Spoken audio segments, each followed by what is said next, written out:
Hello friends, நம்ம இன்றைக்கி எதை பற்றி பார்க்க போகிறோம்னா இலக்கிய வரப்போகிற எபிசோடில் என்ன இன்ட்ரெஸ்டிங்கான சுவாரஸ்யமான விஷயம் நடக்க போகுதாங்க பார்க்க போகிறோம். வாங்க வீடியோக்குள்ளே போயிடலாம். நம்முடைய இலக்கியா பார்த்தீங்கன்னா அந்த ஆஞ்சலியோட கழுத்தில் வந்து கத்தியை வச்சு மிரட்டினத்தில் பார்த்தீங்கன்னா உண்மையை வந்து சொல்ல வர நேரத்தில் வந்து இந்த சிந்தாமணி முந்திரி கட்டை வந்து தடுத்து நிறுத்திட்டாங்க.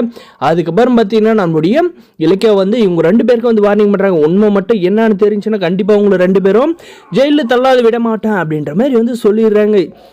அதுக்கப்புறம் வந்து நம்ம இலக்கியா வந்து மாமா நான் வந்து போயிட்டு வர அம்மா வசந்த் மாமா வந்து நல்லபடியாக பார்த்துக்கோங்க அப்படின்ற மாதிரி சொல்லிட்டு போயிடுது. இந்த ஆஞ்சலியும் இந்த சிந்தாமணி வந்து பயங்கரமாக டென்ஷனாக வந்து ரூமுக்குள்ளே வந்து போகிறாங்க. போயிட்ட அப்புறம் பார்த்தீங்கன்னா நம்முடைய அஞ்சலி கையில் பார்த்தீங்கன்னா கத்தியை வந்து எடுத்துகிட்டு பார்த்தீங்கன்னா நம்முடைய சிந்தாமணியை வந்து மிரட்டுவான்னு பார்த்தா சிந்தாமணி கிட்ட போயிட்டு எனக்கு இப்போ வந்து பணம் வந்து தேவை, எனக்கு வந்து பணம் இருந்தால் தான் வந்து மூளை வேலை செய்யும். அந்த வீட்டில் இருந்தப்போ எவ்வளோ பணம் வந்து தண்ணி மாதிரி செலவு பண்ணிட்டு இருந்தேன், இப்போ 10 அஞ்சுக்கு என்ன பிச்சை எடுக்க முடியாது அப்படின்ற மாதிரி வந்து சொல்லிக்கிட்டா பணம் எனக்கு கண்டிப்பாக தேவை அப்படின்ற மாதிரி சொல்கிறாங்க. அப்பாவோட பணம் வந்து எங்கேயாவது இருக்கா பாருமா அப்படின்ற மாதிரி சொல்லியும் நம்முடைய சிந்தாமணி பார்த்தீங்கன்னா அந்த நம்முடைய லட்சுமி என்ன பண்ணுறாங்களோ அப்படின்றத வந்து பார்த்துட்டு இந்த அஞ்சலி சொன்னது மாதிரியே வந்து அந்த வீட்டெல்லாம் வந்து செக் பண்ணி பார்க்குறாங்க. அப்போ பார்த்தீங்கன்னா நம்முடைய மாசிலாமணி உழைப்பு அவருடைய வேர்வையை வந்து திருடி திங்கிறதுக்காக பார்த்தீங்கன்னா இவங்க கண்ணில் வந்து அந்த ஃபிக்ஸட் டெபாசிட் பேங்க்கில் வந்து நம்மளுடைய மாசிலாமணி பண்ண வச்சுருந்து 10 lakhsக்கான ஃபார்மை வந்து பார்த்துட்றாங்க. பார்த்துட்டு பாரு பார்த்தீங்கன்னா இது போதும், அந்த இலக்கியாவை வந்து கண்ணில் வந்து விரலை விட்டு ஆட்டாத நான் விட மாட்டேன். இந்த நான் 10 கஞ்சிக்கு எதிர்பார்த்த 10 லட்ச ரூபாய் எனக்கு வந்து கிடைக்குது.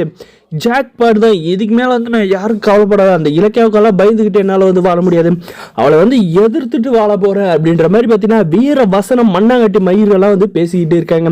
இதெல்லாம் வந்து எந்த பருப்பும் வந்து வேங்காதுன்றது அந்த நாய்க்குமே வந்து தெரியும்.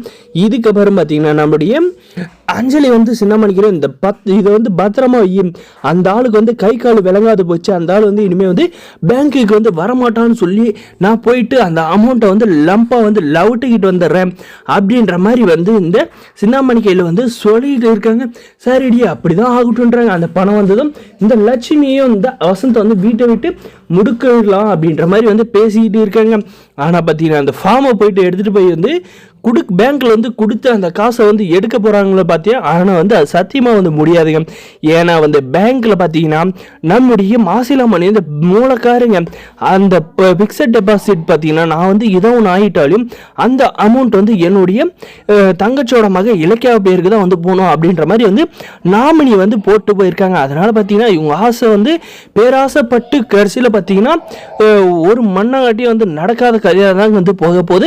வரப்போகிற எபிசோடில் இதெல்லாம் வந்து நடக்க போகுது. இந்த வீடியோ பிடிச்சிருந்தா லைக் பண்ணுங்க, மறக்காத நம்ம சேனல் வந்து சப்ஸ்கிரைப் பண்ணாதான் மறக்காத சப்ஸ்கிரைப் பண்ணி அந்த பெல் ஐக்கன் ஆன் பண்ணுங்க.